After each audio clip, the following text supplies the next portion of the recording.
Hello, parishioners. It's Mother Storm. It is the beginning of Lent, and I'm going to share with you a kind of ad hoc distillation of my Ash Wednesday service yesterday. It was nice to see those of you who could make it.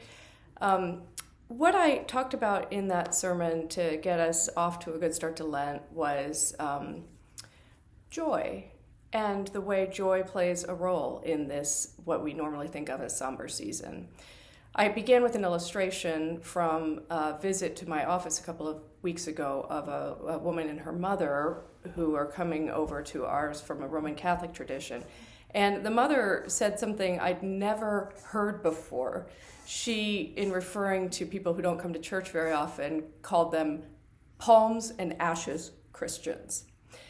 Now, if you've been around the Episcopal Church for a while, you know that we have a name for people we don't see very often as well. We call them C&E, or Christmas and Easter Christians. And just to be clear, I love seeing people, no matter how often or seldom they come to church.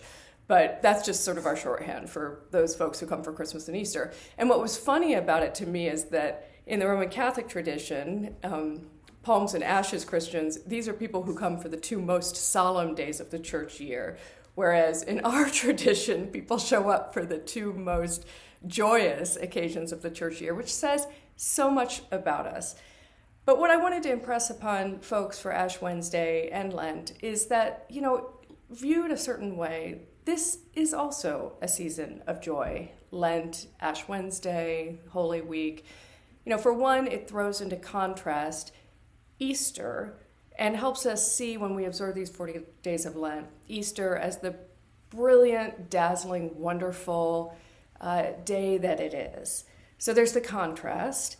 And secondly, there's a lot of joy deep down that comes when we're making that extra effort during the 40 days of Lent to live by Christ's teachings. And for those palms and ashes Christians out there, even when we fail, there's occasion for joy because it makes us aware our failures of God's grace and how God's grace will always, always be there to pick us up and give us another chance. So I hope you observe these 40 days of Lent in the spirit, the very Episcopal spirit of joy. And at the end of it, our Easter will be all the brighter and more dazzling. Thanks for listening. Bye-bye.